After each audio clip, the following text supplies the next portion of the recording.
Najprv som si myslel, že ma trápi to porušené slovo. Smútok z toho, že slovo chlapa v tomto svete už nič neznamená, lenže niečo mi na tom nesedelo. Lebo aj keby to bola porušená dohoda, aj keby to bola pravda, prečo ma to drží tak dlho? A som si k tomu sadol.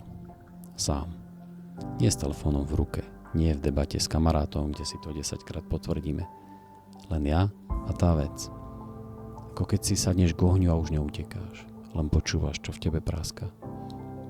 A položil som si otázku. Čo ma na tom tak moc trápi?